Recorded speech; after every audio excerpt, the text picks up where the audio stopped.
Assalamualaikum warahmatullahi wabarakatuh. Selamat siang.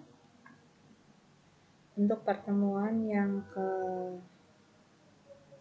keempat, ini mengenai kelas diagram, di mana kelas itu adalah sebuah spesifikasi yang jika diinstansiasi akan menghasilkan sebuah objek dan merupakan inti dari pengembangan serta desain berorientasi objek, di mana kelas itu menggambarkan sebuah atribut pada sebuah sistem sekaligus menawarkan layanan untuk memanipulasi keadaan pada fungsi atau metodenya, di mana kelas diagram itu tergambar struktur dan deskripsi kelasnya, package dan objek beserta hubungan sama satu dengan yang lainnya, seperti containment, pewarisan, asosiasi, dan sebagainya.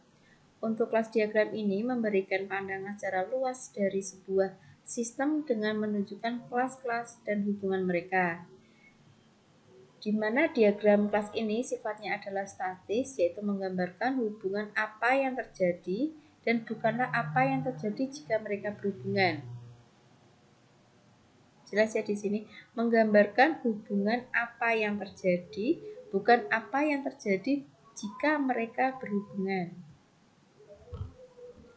Kelas itu dapat membantu memvisualisasikan struktur kelas-kelas dari sebuah sistem, serta merupakan tipe diagram yang paling ditemui dalam pemodelan sistem berbasis object oriented, di mana kelas diagram ini memperlihatkan sekumpulan kelas, interface, kolaborasi, serta relasi yang ada di dalamnya.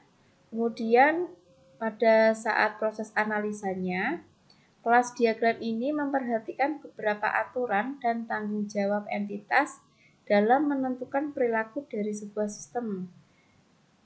Selama tahap desain ini, kelas diagram itu berperan dalam struktur dari semua kelas yang membentuk arsitektur sistem yang dibuat. Dalam hal ini, kelas diagram itu dapat dimodelkan pada sebuah static design view pada sebuah sistem. Setelah tadi adalah kelas, kemudian selanjutnya adalah objek. Objek itu apa? Ya, objek itu adalah sebuah gambaran dari sebuah entity, baik dunia nyata atau konsep dengan batasan yang tepat. Objek itu bisa mewakili sebuah domain problem seperti komputer, kemudian barang, konsumen, dapat berupa konsep seperti proses dari penarikan uang tersebut, kemudian ada pembayaran, pengembalian buku, dan sebagainya. Dari objek ini kita bisa mengabstraksikan kandidat kelas yang mungkin dapat terjadi. Di sini ada 3 karakteristik objek. Yang pertama apa? Yang pertama adalah state. State adalah merupakan sebuah kondisi dari objek yang mungkin ada. Status dari objek itu dapat berubah setiap waktu dan ditentukan oleh sejumlah priority dan relasi dengan objek yang lain. Behavior itu sifat, yaitu dalam menentukan bagaimana objek itu merespon permintaan dari objek yang lain. Selanjutnya ada identity atau identitas, adalah setiap objek yang ada dalam suatu sistem itu adalah unik. Di sini ada 2 cara dalam menemukan sebuah objek. Yang pertama adalah pengelompokan berdasarkan kata atau frase benda pada skenario.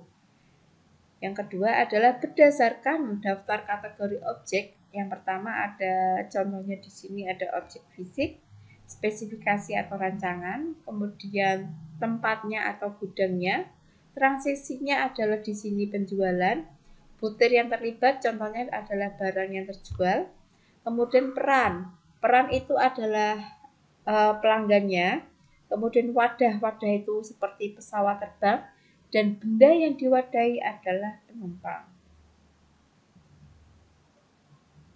Untuk organisasi, contohnya adalah departemen, kemudian kejadiannya adalah pendaratannya, Prosesnya itu adalah reservasi.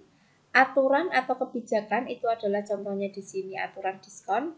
Kemudian ada katalog atau rujukan adalah daftar pelanggan.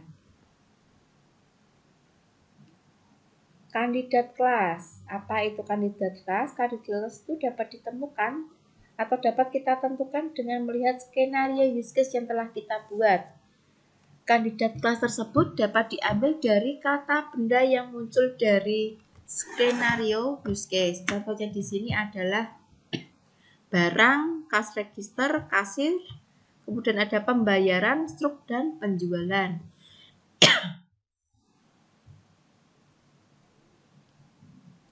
Setelah kita melihat dari kelas dan objek, sekarang kita akan masuk mengenai apa sih itu kelas. Kelas itu adalah deskripsi sekelompok objek dari properti. Properti di sini adalah atributnya, kemudian sistemnya adalah berupa operasi, kemudian relasi antar objek dan semantik yang umum. Kelas itu adalah cetakan dari satu atau lebih dari sebuah objek. Setiap objek itu merupakan contoh dari beberapa kelas dan objek tidak dapat menjadi contoh lebih dari satu kelas. Notasi kelas, yaitu penamaan kelas menggunakan kata benda yang tunggal yang merupakan abstraksi yang terbaik. Pada UML, kelas ini digambarkan dengan segi 4 yang sudah dibagi. Bagian atas merupakan kelas dari kelas. Bagian atas merupakan nama dari sebuah kelas. Sedangkan bagian tengah adalah struktur dari kelasnya atau atributnya. Dan bagian bawah itu adalah sifat. Sifat itu dari kelas atau contoh di sini adalah operasinya bagaimana. Ini adalah contoh dari struktur kelas. Kelas di sini ada 3 pokok ya namanya. Yang pertama ada nama, atribut, dan metode. Metode adalah operasi. Atribut dan metode dapat memiliki salah satu sifat berikut. Yang pertama, private. Private tidak dapat dipanggil dari luar kelas yang bersangkutan. Yang kedua, protect. Protect itu dapat dipanggil oleh kelas yang bersangkutan dan anak-anak yang mewarisinya. Kemudian ada public. Public itu dapat dipanggil oleh siapa saja. Contohnya di sini untuk namanya adalah shape. Kemudian atributnya adalah origin. Kemudian operasinya ada move, resize, dan display.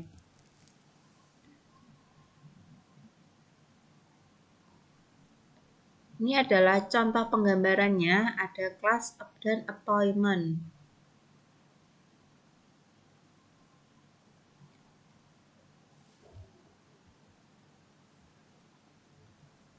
Selanjutnya ada penamaan kelas. Karena setiap kelas ini harus memiliki sebuah nama yang dapat digunakan untuk membedakan dari satu kelas ke kelas yang lain, maka penamaan kelas menggunakan kata benda tunggal yang merupakan abstraksi yang terbaik. Nama kelas itu dapat dituliskan dengan 2 cara. Hanya menuliskan nama dari kelas. Kemudian yang kedua adalah nama kelas diberikan prefix nama package letak dari kelas tersebut. Penulisan nama kelas, huruf pertama dari setiap huruf pada nama kelas ditulis dengan menggunakan huruf kapital. Contohnya di sini adalah customer dan fraud agent. F-nya di sini adalah huruf besar, hanya F-nya saja karena itu adalah aturan dalam penulisan nama pada sebuah kelas. Contohnya penamaan kelas di sini simple name-nya ada customer, kemudian ada wall, kemudian ada temperatur, sensor. Untuk pet name-nya ada business rule, misalkan di sini ada fraud agent. Kemudian untuk Java, ABC, dan Spring Rectangle. Setelah tadi masuk ke objek kelas, kemudian masuk ke dalam atribut. Sebuah kelas itu mungkin memiliki beberapa atribut ya, atau tidak sama sekali, di mana atribut tersebut dapat mempresentasikan beberapa properti dari sesuatu yang kita modelkan yang dibagi dengan sebuah objek dari semua kelas yang ada. Contohnya, setiap tembok memiliki lebar dan ketebalan. Untuk dapat menulis atribut kelas, biasanya huruf pertama dari setiap kata merupakan huruf kapital, kecuali untuk huruf awal. Tersebut dapat mempresentasikan beberapa properti dari sesuatu yang kita modelkan yang dibagi dengan sebuah objek dari semua kelas yang ada. Contohnya, setiap tembok memiliki lebar dan ketebalan. Untuk dapat menulis atribut kelas, biasanya huruf pertama dari setiap kata merupakan huruf kapital, kecuali untuk huruf awal. Kemudian cara menemukan yang kedua adalah menemukan atribut dari memeriksa struktur basis datanya. Selanjutnya adalah metode atau operasi. Di sini metode atau operasi merupakan sebuah abstraksi dari segala sesuatu yang dapat kita lakukan pada sebuah objek dan ia berlaku untuk semua objek yang terdapat dalam sebuah kelas tersebut. Kelas di sini mungkin memiliki beberapa operasi ya, atau tanpa operasi sama sekali. Contohnya adalah sebuah kelas kotak dapat dipindahkan, diperbesar, ataupun diperkecil. Biasanya pemanggilan operasi pada sebuah objek dapat mengubah data atau kondisi dari objek tersebut. Visibility atau sifat kelas. Visibility ini merupakan sebuah properti yang sangat penting dalam sebuah pendefinisian atribut dan operasi pada suatu kelas, di mana visibility ini menspesifikasikan apakah atribut atau operasi tersebut dapat digunakan atau diakses oleh kelas yang lain. Di sini UML menyediakan 3 ya untuk tingkat visibility-nya. Yang pertama ada private, lambangnya adalah tanda main ya, tidak dapat dipanggil dari luar kelas. Kemudian ada protect. Protect itu lambangnya pagar, hanya dapat dipanggil oleh kelas yang bersangkutan serta anak yang mewarisi. Kemudian public, lambangnya ada tanda plus, dapat dipanggil oleh siapa saja. Ini adalah contoh sifat dari sebuah kelas. Kalau ada tanda pagarnya tadi apa? Oh ya, kalau tanda pagar itu berarti adalah protect. Kalau tanda plus ini ada pick item, add tool, remove tool, kemudian ada get tool, itu adalah public karena lambangnya tanda plus. Kemudian untuk protect juga sama tanda pagar, kemudian untuk private adalah tanda minus atau strip. Bagaimana cara menggambarkan kelas? Ketika menggambarkan sebuah kelas, kita tidak perlu menampilkan seluruh atribut atau operasi, karena dalam sebagian besar kasus, kita dapat menampilkan dalam sebuah gambar karena terlalu banyak atribut atau operasinya. Bahkan terkadang tidak perlu karena kurang relevannya atribut atau operasi yang akan ditampilkan. Sehingga kita dapat menampilkan atribut dan operasinya hanya sebagian atau tidak sama sekali.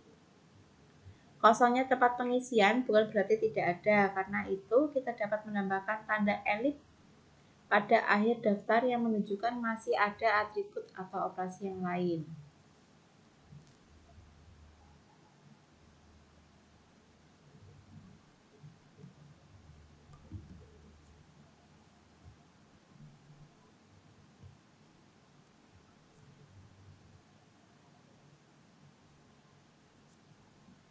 Stereotip kelas. Stereotip kelas adalah sebuah mekanisme yang digunakan untuk mengkategorikan sebuah kelas. Misal, kita ingin mencari form dalam sebuah model, kita dapat menciptakan form stereotipnya dan dapat menemukan seluruh form dalam stereotip formnya. Fitur yang ini dimudahkan dalam mengorganisasikan responsibility dari setiap kelas, di mana contoh kelas atau beberapa kelas ini memiliki stereotip form untuk memiliki responsibility untuk menampilkan dan menerima informasi dari user. Di sini ada 3. Yang pertama ada boundary, entity, dan control.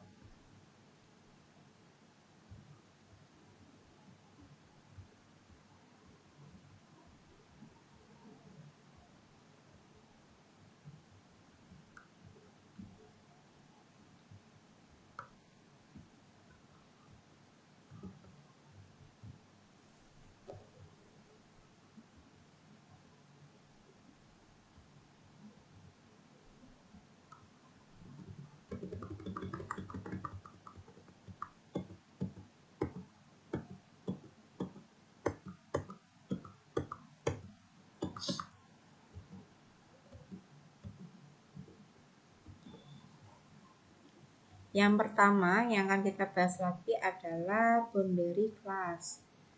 Kelas yang terdapat dalam batasan sistem dan dunia nyata. Hal ini mencakup form, report, kemudian ada hardware, interface seperti printer dan scanner.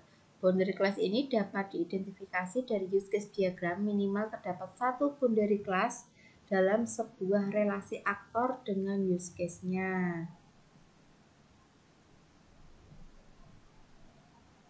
Ini adalah contohnya dari boundary-nya.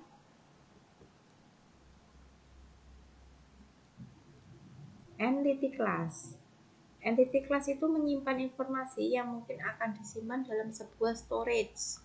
Kelas dengan stereotype entity ini dapat ditemukan di flow of event atau skenario dari use case diagram serta interaction diagramnya. Entity class ini dapat diidentifikasi dengan mencari kata benda yang ada pada flow of event. Selain itu dapat juga diidentifikasi dari struktur database-nya. Sebuah entity class ini perlu dibuat untuk sebuah tabel. Bila sebuah tabel ini menyimpan informasi secara permanen, maka entity class akan menyimpan informasi pada memori ketika sistem sedang running. Ini adalah contohnya. Kalau tadi boundary, yang ini adalah entity-nya.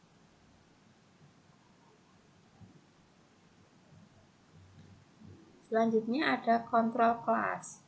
Control class ini bertanggung jawab dalam mengatur kelas yang lain, seperti yang terlihat pada gambar. Control class ini bertanggung jawab dalam mendelegasikan responsibility kepada kelas yang lain. Control class itu juga bertanggung jawab dalam mengetahui dan menyampaikan business rule dari sebuah organisasi. Kelas ini menjalankan alternative flow yang mampu mengatasi error. Karena alasan ini, control class juga sering disebut adalah manager class. Ini adalah bagian dari control class-nya. Relationship. Relasi atau relationship ini menghubungkan beberapa objek sehingga memungkinkan terjadi interaksi dan kolaborasi di antara objek yang terhubung. Dalam pemodelan kelas diagram ini ada 3 relasi utama. Yang pertama adalah asosiasi, agregasi, dan generalisasi. Untuk asosiasi itu terjadi antar dua kelas jika salah satu dari kelas mengetahui yang lainnya dalam melakukan kegiatan. Untuk yang agregasi, sebuah asosiasi di mana salah satu kelas merupakan bagian dari sebuah kumpulan. Untuk yang generalisasi adalah sebuah hubungan turunan dengan mengasumsikan satu kelas itu merupakan suatu superkelas dari kelas yang lain. Contohnya adalah payment. Payment itu di sini ada pembayaran. Generalisasinya itu adalah ada superkelas dari cash, cek, dan kredit. Selanjutnya ada relasi asosiasi, relasi struktural yang menspesifikasikan bahwa satu objek itu terhubung dengan objek yang lain. Relasi ini tidak menggambarkan aliran data sebagaimana yang terdapat pada pemodelan desain pada sebuah analisa terstruktur. Di sini dibagi dua ya, unidirectional asosiasi dan bidirectional asosiasi.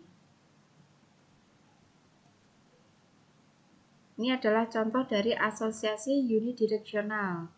Objek pilot ini memiliki bidireksional asosiasi dengan sebuah objek pesawat terbang, di mana relasi unidireksional ini di atas memungkinkan objek pilot ini dapat memanggil properti dari objek pesawat namun tidak berlaku sebaiknya. Objek pesawat tidak dapat mengakses properti dari objek pilot. Kemudian ada hubungan asosiasi bidireksional, yaitu objek pilot dapat memanggil properti yang dimiliki oleh objek pesawat.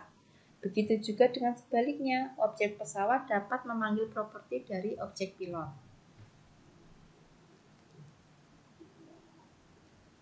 Asosiasi. Di sini asosiasi itu mempunyai dua titik. Salah satu titik bisa memiliki label untuk menjelaskan asosiasi tersebut. Contohnya adalah order detail adalah line item untuk setiap permintaan. Panah navigability yaitu pengaturan alur arah dalam sebuah asosiasi, menggambarkan arah mana asosiasi dapat ditransfer atau disusun. Contohnya adalah order detail dapat disusun dari itemnya, namun tidak bisa sebaliknya. Panah juga menjelaskan siapa yang memiliki implementasi dari asosiasi ini. Dalam kasus ini, order detail memiliki item asosiasi tanpa arah. Panah merupakan bidireksional atau bolak-balik. Selanjutnya ada agregasi. Agregasi ini adalah bentuk khusus dari asosiasi, di mana induk terhubung dengan bagian-bagiannya. Agregasi ini mempresentasikan relasi has A artinya apa, yaitu sebuah kelas memiliki atau terdiri dari bagian yang lebih kecil. Dalam OML, relasi agregasi ini digambarkan dengan open diamond pada sisi yang memiliki induk.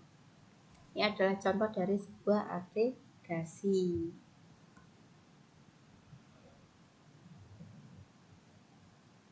Berarti di sini agregasinya ada berapa? 2, yaitu dari CPU RAM dan PC keyboard.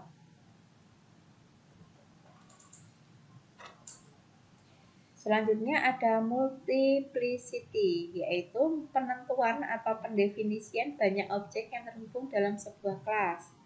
Indikatornya adalah pada masing-masing akhir garis relasi, baik asosiasi maupun agregasi.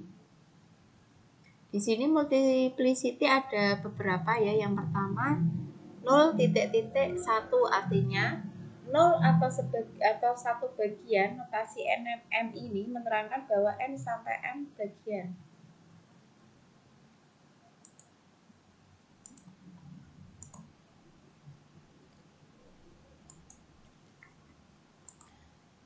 Selanjutnya ada multiplicity, yaitu sebuah titik asosiasi dengan adalah angka yang memungkinkan bagian dari hubungan kelas dengan single instance atau bagian pada titik yang lain. Di sini berupa single number atau angka tunggal atau range number atau angka batasan. Contohnya hanya bisa satu customer untuk setiap order, tetapi satu customer hanya bisa memiliki beberapa order. Contohnya di sini adalah 0.1. 0 atau satu bagian, notasi N. N ini menerang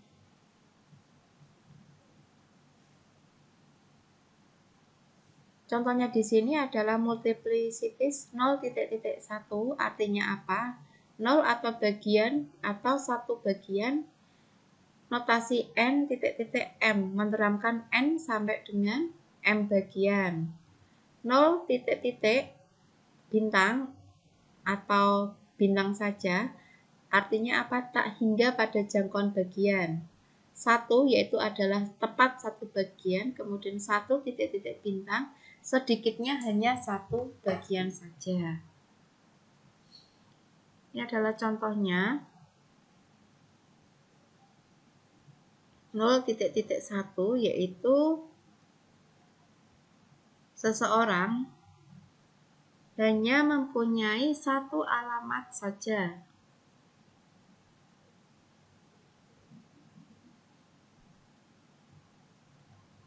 Maksudnya begini, untuk satu orang itu mempunyai nama, nomor telepon, kemudian email address tepat hanya satu saja untuk alamatnya. Paham ya di sini? Jadi untuk 0.1 tinggal live ini ya.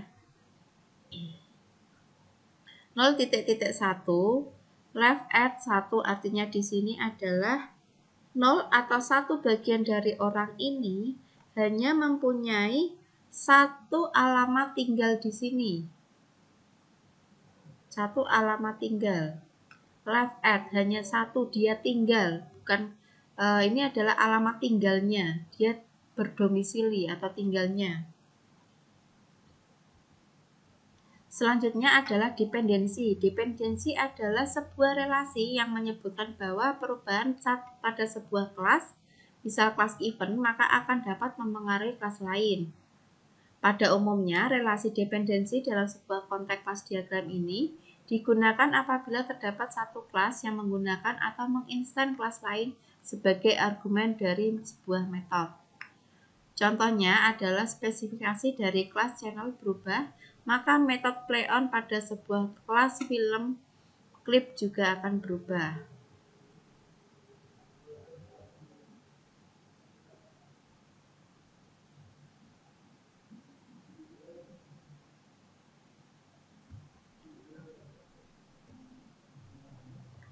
Maksudnya di sini, ini kan pada bagian film klip. Kalau ini play on, maka ini juga akan berubah. Misalkan start, dia akan memulai, dia stop, dia juga akan berhenti. Jadi ini akan mempengaruhi dari channel tersebut. Misalkan dari film ini akan berpengaruh, kegiatan yang dilakukan pada bagian film klip ini akan berpengaruh pada channel.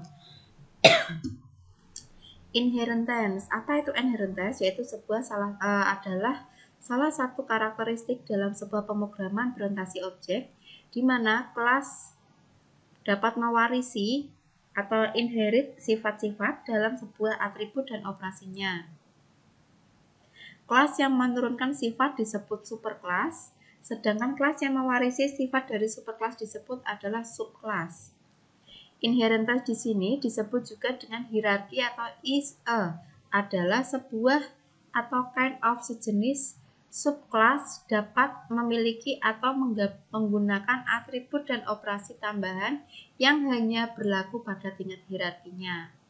Karena di sini inheritance adalah bukan merupakan relationship di antara objek yang berbeda, maka relationship ini tidak diberi nama, begitu pula dengan penamaan role dan multiplicity.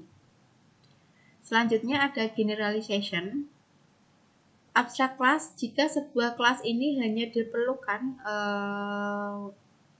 sebagai template pada sebuah kelas yang lebih spesifik. Yang kedua adalah tidak memiliki instan. Kemudian yang ketiga adalah dalam notasi namanya dituliskan huruf miring. Ini adalah contohnya.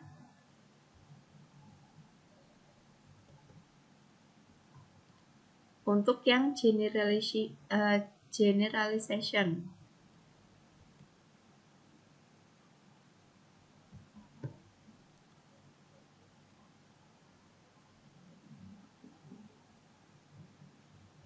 Kemudian ada abstrak dan concrete class. Kelas person ini merupakan generalisasi kelas dokter dan kelas pasien. Kelas yang menjadi superkelas dalam hal ini adalah kelas person, mana kelas person adalah di sini ya, ini adalah abstrak kelas. Sedangkan kelas yang menjadi subkelasnya adalah dokter dan kelas pasien, ini adalah abstrak kelas. Kemudian yang menjadi konkret di sini adalah spesialis dan pasien. Jadi untuk abstrak kelasnya itu yang atas sendiri ya, yang tidak punya cabang lagi, itu adalah abstrak konkret kelas. Ini adalah konkret kelas, dan ini adalah konkret kelas. Yang abstrak kelas adalah person dan dokter saja.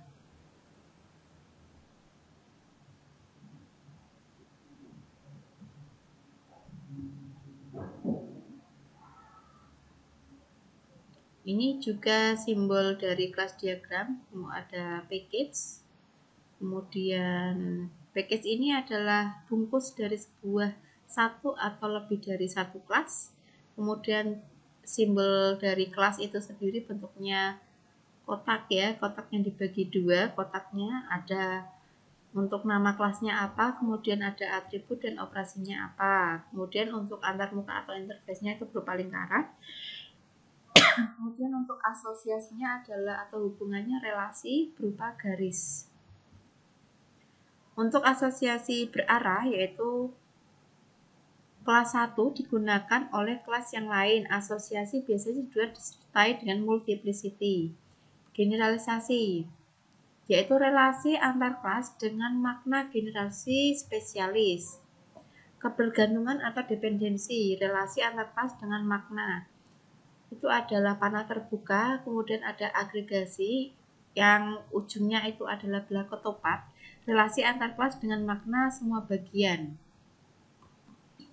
Ini adalah contoh dari kelas diagram. Setiap diagram kelas memiliki kelas, asosiasi, dan multiplicity, sedangkan navigability atau alur arah dan role kegiatan merupakan opsional yang tidak diharuskan.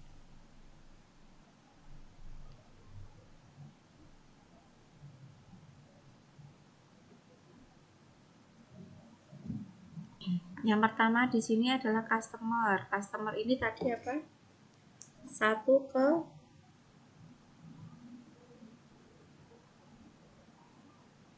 di sini adalah customer. Customer itu adalah satu. Maksudnya apa? Hanya satu bagian. Untuk ordernya 0 titik-titik bintang, yaitu adalah dapat order 0 atau lebih. Ordernya bisa 0 atau lebih. Untuk paymentnya order ini ada satu. Untuk paymentnya ini hubungannya apa? Payment ini satu titik-titik bintang, yaitu bisa satu atau lebih hubungannya. Ini juga hubungan masih ingat ini lambang apa namanya diamond, ini adalah agregasi. Kemudian untuk panah terbuka tadi apa? Betul, itu adalah navigability-nya. Selanjutnya ini adalah contoh dari kelasnya. Yang atas sendiri misalkan di sini item yaitu kelas name-nya. Kemudian tengah ini adalah atributnya. Kemudian yang baris ke kolom, bukan kolom ya, baris ketiganya itu adalah operasinya. Selanjutnya ada, kalau tadi kan contoh kelas diagram, kemudian ini adalah contoh dari package diagramnya. Bagaimana untuk mengatur pengorganisasian diagram kelas yang kompleks dapat dilakukan pengelompokan kelas berupa package atau paket. Maksudnya paket di dalam sini ada beberapa kelas ya, misalkan kelas di dalam shipping ini ada di dalam banyak kelas ya, bisa lebih dari satu, stok DB, bank. Nah, ini adalah bentuk dari contoh hubungan. Misalkan bank ke accounting-nya, kemudian UI-nya ke orderingnya, customer-nya, kemudian ada shipping dan stok di database-nya. Studi kasusnya di sini kan ada apa namanya ini? Namanya adalah use case diagram perpustakaan, di mana di sini ada dua aktor, yaitu ada pustakawan dan mahasiswa. Di mana untuk pustakawan sendiri ada beberapa use case, ada peminjaman, kemudian pengembalian, penambahan buku, kemudian login, denda, penggantian. Sedangkan untuk use case atau maaf untuk aktor dari mahasiswa itu use case-nya hanya pencarian buku dan login saja. Ini adalah contohnya. Kalau ini dibuat use case diagramnya, kemudian ini adalah kelas diagramnya. Bagaimana hubungan antara transaksi, peminjaman, pengembalian, penggantian, denda, buku, dan anggotanya.